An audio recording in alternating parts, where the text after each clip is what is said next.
Dopo la discreta qualifica di ieri ho metabolizzato. Il primo giorno in qualsiasi pista è sempre il più difficile. Il giorno dopo invece tutto sembra migliore perché ti sei abituato e soprattutto ci sei già stato. Le curve le hai già viste, i punti di riferimento li hai già presi. Ieri ho chiuso a 2,6 secondi dai primi. So che posso migliorare.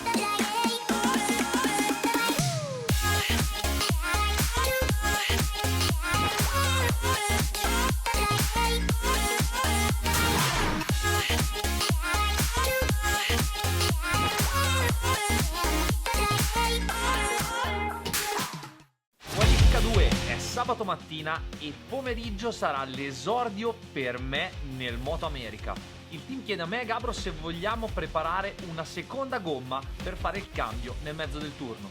Il turno dura solo 25 minuti e scegliamo di utilizzare una gomma sola per fare più giri possibili in maniera da continuare a conoscere la pista, la moto e questo tipo di Dunlop il più possibile. Già appunto non conosco la pista, non conosco le gomme, ma non sapevo che queste gomme durano 3 giri, o meglio, la massima performance dura 3 giri, poi calano che sembra una gomma da 500 giri e poi rimangono stabili fino alla fine della loro vita. Ma io questo non lo sapevo. Con Jody Barry, che è uno dei miei due compagni di squadra, che è già stato gentilissimo venerdì facendo la track familiarization con me, spiegandomi un po' di cose, un po' di segreti del circuito, mi metto d'accordo e utilizziamo la tattica del parto io, vado davanti, poi ovviamente siccome tu sarai più veloce mi passi e io mi attacco, così in modo che anche lui possa usufruire della mia scia. The 2-3-4 Edoardo Mazzioli, who was a team manager of a World Supersport team and clearly able to run a team in the World Championship, but clearly able to pedal a bike around. Eccolo Caleb, che ci passa subito e va via, anche perché ieri ha dimostrato di essere velocissimo e io sicuramente oggi non potrò avere il suo passo. Inoltre qua andando su dalla salita si vede tantissimo la differenza di motore e io l'unica cosa che posso fare per cercare di migliorare è impiccarmi nelle staccate. Quando non hai motore purtroppo è l'unica arma che puoi utilizzare e per fare questo devi scalare veramente veloce per fermarti il prima possibile, cosa che però a questo cambio di questo motore in particolare sembra non piacere moltissimo, anche perché ieri ho beccato 2 folli. Partire nelle prime 2 file, almeno sesto, sarebbe super. Cavolo, ma qua c'è qualcosa che non va. Jody ancora non mi ha passato e in tabella mi stanno dando che sono quarto. Oh, benissimo. Piccola parentesi per contestualizzare, l'anno scorso non c'era la Yamaha, erano solo Aprilia e non c'era lo sviluppo dei motori, quindi erano tutte moto originali come la mia in questo caso, e con quel tempo sarei partito secondo dietro a Anthony Mazziotto. Bello fare i paragoni, però purtroppo siamo nel 2022, il campionato è andato avanti, il livello si è alzato incredibilmente, così anche quello delle moto, e noi allo stato attuale paghiamo 5 cavalli dai miei colleghi. Comunque ora esco, ragiono e poi rientro a spingere. Purtroppo appena rientrato mi sono reso conto dell'immensa cazzata che avevo fatto. Tutti hanno fatto il cambio della gomma, o quantomeno i primi in classifica, ed io scarroccio con la mia bella usata. La differenza che c'è fra la gomma nuova e la gomma usata è tantissima. Infatti già non ho motore, in più pago anche in accelerazione perché non riesco a dare gas, o quantomeno si fa più fatica, e sto facendo troppi errori. Cavolo, non pensavo che in una categoria comunque così abbastanza semplice come la Twins sparassero gomme come se fosse il mondiale. Faccio del mio meglio e purtroppo con l'andare del turno gambero fino ad arrivare alla 9ª posizione e all'ultimo giro mi rubano anche quella e quindi parto 10º, primo della 4ª fila. Che palle, questo errore non ci voleva, e la cosa che più mi dispiace è che in soli 3 turni abbiamo dovuto fare la moto, il rapporto che purtroppo non potevo copiare dai miei compagni di squadra avendo delle configurazioni di motore diverse, conoscere la pista, conoscere le gomme. La moto mi piace abbastanza, anche se con queste gomme si fa un altro sport, si frena più piano, si accelera più piano e ti permettono meno errori. In gara comunque spero di poter fare una bella battaglia e speriamo che il cambio non mi dia problemi. Semaforo rosso, andiamo! Partenza si può dire di merda? Meno male che alla prima staccata sono riuscito a frenare forte e a porre rimedio al danno che ho fatto con la mia partenza. Sono dove sono partito, però davanti stanno cominciando a pedalare subito parecchio forte. Backwards through turn 2 into turn 3 as they head up the hill and Mazziotto out front. Hayden Schultz was looking from the start to make a move, and it's not worked out as he wanted. No, everybody made it through that first chicane off the. La gara è abbastanza agitata e la cosa più difficile è dover stare nel gruppo, perché fin quando sei in prova o in qualifica e sei da solo puoi fare le tue linee, prendere i tuoi spazi, mentre in gruppo se hai uno anche che va più piano ma che ha più motore, quindi frena la moto e riparte, ti prenderà sempre quel piccolo gap che non ti permette di avvicinarti alla curva dopo e tentare il sorpasso. Adesso mi ha appena passato Hobbs, che è un ragazzo talentuoso e corre per un buon team. Lui può essere un buon gancio per risalire verso il gruppo di testa, però purtroppo cade. Ora sono primo del secondo gruppo e devo fare di tutto per andare a riprenderli, anche se sarà parecchio dura. Edoardo Mazzoli, as he now has a grass tracking moment. Eccolo qua, cazzo. Lo sapevo. In uno dei punti più pericolosi della pista, ovviamente dove si stacca con la moto piegata, prima si frena con la moto a destra e si va verso sinistra.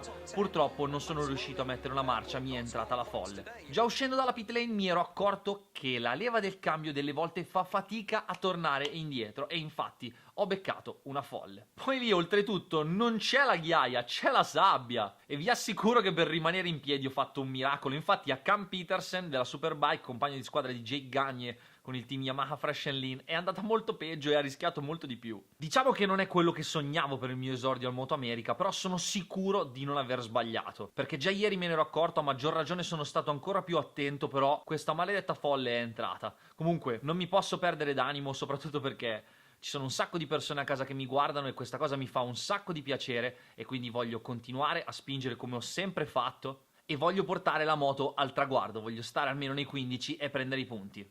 Vai, buono, ne ho passato uno, ora ho passato anche il secondo davanti a me, sono 13esimo. Si sa mai che riesca a tornare in top 10, anche perché mi segnalano dalla tabella che quelli davanti a me girano un secondo più piano di me, quindi forse ce la posso fare.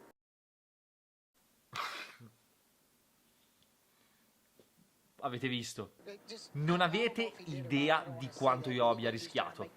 Benjamin Glody aveva fatto un errore, era indietro ed era poco davanti a me, mentre nelle fasi iniziali si stava lottando le posizioni di testa. Ha rotto il motore e fra me e lui c'erano altri due piloti che ho visto praticamente esplodere sul suo olio. E io me ne sono accorto scollinando a quella curva con il sole in faccia. Per fortuna ho mollato i freni passando sull'olio con la moto dritta. Il problema è che sono uscito fuori pista a una velocità folle. E ovviamente cos'è che c'è fuori pista?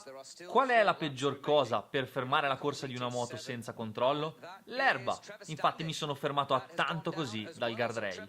Questo evento ferma la gara e quindi bandiera rossa. Purtroppo prima gara del Moto America non ho visto nemmeno la scacchi. E chiudo in 10ª posizione. Una gara abbastanza thriller perché qui ho rischiato in 2 occasioni e soprattutto qua quando sbagli c'è da stare molto in campana perché non è come Cremona che vai lungo e la cosa più grave che possa succedere è sporcare i cerchi. Qua bisogna stare molto attenti. Tornato ai box con Gabro abbiamo smontato la moto perché ero sicuro di non aver sbagliato nulla ed infatti la forchettina che sta sull'albero dell'ingranaggio primario del cambio, quello per intenderci dove si attacca il rinvio della leva, era mangiato come se avesse fatto 50.000 km su strada. Sapevamo che non era un motore nuovo, ma così è peggio di quello che ci aspettassimo. Infatti, non appena cambiato l'alberino, la leva ha cominciato a tornare indietro normalmente. Io comunque mi sento bene e domani ci riproviamo.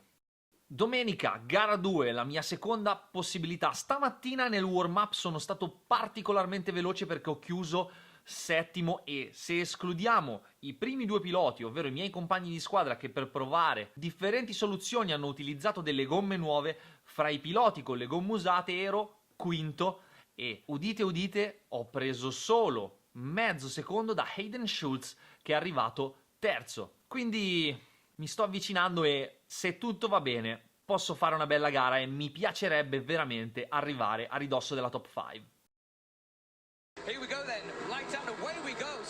Partenza questa volta non una schifezza come ieri, sono rimasto dov'ero.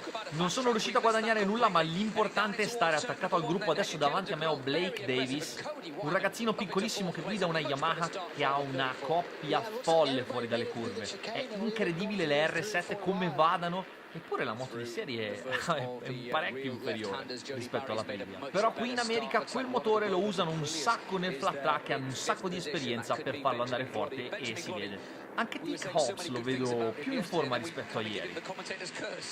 No, Jody, caduto Jody. Mi spiace perché il mio compagno di squadra, weekend nero per lui, anche se è primo in classifica con un sacco di punti di vantaggio, sicuramente accumulare zeri non è una cosa che giova al tuo risultato, però mors tua vita mea e io guadagno una posizione. Io nel frattempo continuo a battagliare con Tig Hobbs e mi spiace, però purtroppo in tutti i campionati di un certo livello che hanno dei diritti televisivi e ci sono delle telecamere in pista, non posso appunto montare le mie telecamere per farvi vedere gli onboard, e a meno che tu non sia nei primi 2 o 3 è difficile che tu venga inquadrato, a parte eventi speciali, anche se vi assicuro che mi piacerebbe stare lì davanti, ma non è così facile. Intanto Caleb prende il comando della corsa e comincia a scappare. Now, just front tire pressure because of the heat, but they're bringing the heat to him right now because he can see Hayden Schultz is starting to. Io nel frattempo sono riuscito a passare Tig Hobbs e a seminarlo, però davanti Blake Davis ha seminato me. Corner, that was a really good pass. Hayden Schultz then. No, anche Caleb per terra. Guadagno una posizione e sono settimo, primo dei piloti del team veloce. Cavolo, che responsabilità. L'underdog, l'outsider, primo dei piloti del team. Adesso gas e spingo fino alla fine. Comunque, tornando ai miei 2 compagni di squadra, posso dirvi una cosa? Secondo me utilizzano un setup ed un rapporto che io non utilizzerei mai. Ma piccolo spoilerino, nel prossimo video io e Gabro faremo provare la mia moto così come esce dalla gara oggi a Caleb e a Jody e vedremo che cosa diranno loro. Poi ovviamente i meno esperti si faranno la domanda: scusa Edo, ma se tu prendi 1,5 secondi, 2 da loro, come fai a dire che hanno il setup sbagliato? Forse non dovresti copiare da loro? Vero, ma la mia prestazione non è valutabile in questo contesto, in quanto per me è tutto nuovo, sono in America, lontano da casa, chi ha mai visto sto posto, e quindi è normale che loro attualmente vadano più forte di me. Ma per quanto riguarda tutte le modifiche, quelle le vedrete nei prossimi video, quando vi racconterò quali sono tutte le innovazioni che abbiamo portato io e Gabro qui. Tornando alla gara tutto fila liscio e sono settimo e non ho nessuno né davanti e né dietro. Passo sul traguardo, non c'è niente da festeggiare e rientro ai box. E qua succede una cosa un po' interessante. Arrivo al parco chiuso e sono da solo. Arriva il mio meccanico e mi dice: oh, ma Edo, ma sei uscito un giro prima? Ma è del mestiere questo, no? E io gli dico: ma che cazzo dici? Ho visto la bandiera. E mentre glielo dico, vedo gli altri arrivare. Povero gabbiano, hai perduto. Non ci credo, ho sbagliato davvero. Sono uscito un giro prima. Eppure la bandiera io l'ho vista, sono sicuro. Sì, Edo, il problema è che è la bandiera bianca che segnala l'ultimo giro come da tradizione americana. Cazzo Edo, ma non le hai mai viste le gare delle NASCAR? No, purtroppo. In tutta la mia carriera in Europa, tutte le volte che sono passato sul traguardo, alla fine di una gara e ho visto la bandiera sventolare, era la bandiera a scacchi, che decretava la fine della gara. Io non ci ho nemmeno pensato. In più avevo visto il semaforo, che segnava 1, e mentre passavo sul rettilineo ho pensato proprio all'errore di Aleix Espargaró, la Volta a Catalogna, l'indicatore dei giri del suo team 0, 1... Ho detto, però c'è la bandiera, è finita. In realtà la bandiera che ho visto non ci ho fatto caso, ma era solo quella bianca, senza gli scacchi. Poi, siccome io ci penso alle cose perché odio farle male, mi sono chiesto, ma perché non lo so? Perché non lo so questa cosa? Innanzitutto, se torniamo indietro a ieri, la gara è stata terminata sotto regime di bandiera rossa, e quindi chi è che l'ha mai vista alla fine di una gara americana? Seconda cosa, non l'ha detto nessuno. Al briefing hanno parlato solo di regole generali, procedure di partenza, nessun accenno alle bandiere. In più, per tutti i piloti europei che vengono a correre l'AMA, c'è un briefing online caricato con un link segreto su YouTube che dura circa 20 minuti, che si chiama New Riders Briefing, e all'interno la persona che parla e spiega dice una parola, una password che tu devi mettere sul sito per confermare la presa visione e per far vedere che non hai skippato a destra e a sinistra. Comunque questo video lo fanno per fartelo guardare, e l'ho riguardato e non c'è menzione alla bandiera bianca, ci sono tutte le altre bandiere tranne la bandiera bianca. Ridendoci sopra l'ho fatto notare ai commissari dell'AMA, mi hanno dato ragione e mi hanno detto che però c'è sul Rules Book, che è un manuale di circa 200 pagine con tutte le regole del Moto America, come penso abbia ogni campionato, ma io voglio vedere quale pilota si è letto il rulebook. Mi spiace perché è un errore che non è da me. Pensate che nel passato c'è anche chi mi ha detto che sono troppo intelligente per fare il pilota, perché il pilota deve essere ignorante. Beh, posso dire che con questo evento l'ho smentito. Ho fatto una cappella da ignorante. Nel senso, non che sono ignorante, ma che ignoro. Ignorante nel senso che ignora che quello è un biglietto singolo. Va là. Allora, lei è un imbecille nel senso che imbelle. Diciamo comunque che non è così che sognavo il mio esordio al Moto America. Soprattutto perché sfiga vuole che delle 2 wildcard che farò, ovvero questa e Laguna Seca, il round doppio era appunto il primo, questo. E quando andremo a Laguna non ci sarà molto tempo. FP1, qualifica, gara. Quindi anche lì, circuito nuovo, tutto da imparare in pochissimo tempo. Domani girerò sempre qui a The Ridge, all'Aprilia America's Day, organizzato dal concessionario Optimum, che è concessionario Aprilia e fornitore del team veloce. Faremo provare la moto a Caleb e Jody, dopodiché torneremo alla base a Portland. Io e Gabro ci dovremo chiudere in officina, smontare il motore, montare sul motore quello più fresco sul quale monteremo la testa. Tutto verrà documentato con un video e poi andremo a provare la moto per vedere che funzioni tutto prima di Laguna in un circuito super old school americano. Ma non vi dico niente, perché se volete rimanere aggiornati su quello che succederà, iscrivetevi al canale e attivate la campanellina. Ciao!